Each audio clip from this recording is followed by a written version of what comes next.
Hi,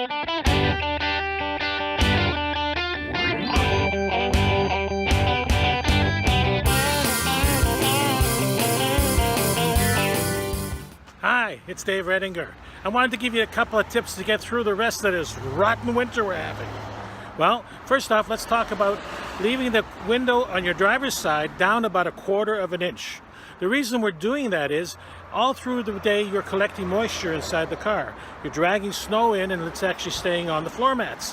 What does it do? It turns into water as you warm the vehicle up. So you want to get rid of that moisture inside that car, and so I'm suggesting that you leave the driver's window down about 1/4 of an inch so it can vent. Trick number 2, hey, let's put some mousse taper down on the floor to make sure that we soap up that water before we actually leave the car. So in other words, if you leave a puddle in the bottom of the car, it turns into ice by the time you get into it in the morning. So pick up that newspaper, throw it in the garbage, and you're good to go. Trick number 3, turn off everything. Make sure that you've turned off the lights, the heater, and specifically the wipers. If they get frozen to the warm glass, ends up in the morning when you start up, the transmission that runs those wipers will actually crack or actually disconnect. So to avoid a big bill, shut everything down before you step out of the car. Hey, a couple more items. Let's talk about your lights. Make sure your lights are functioning properly. Get somebody to stand behind your car and make sure that those brake lights, the signals, and the marker lights are functioning. Do the same for the front end. And lastly, let's talk about windshield washer fluid.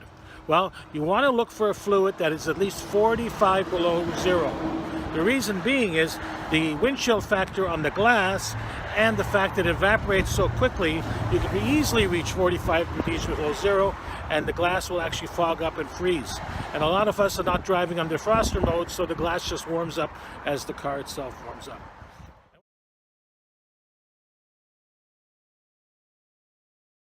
Final thing you should know is when you click on that defroster, you'll also click on the AC.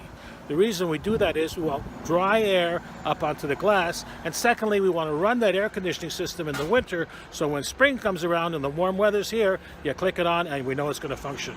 I'm Dave Redinger for Dave's Corner Garage.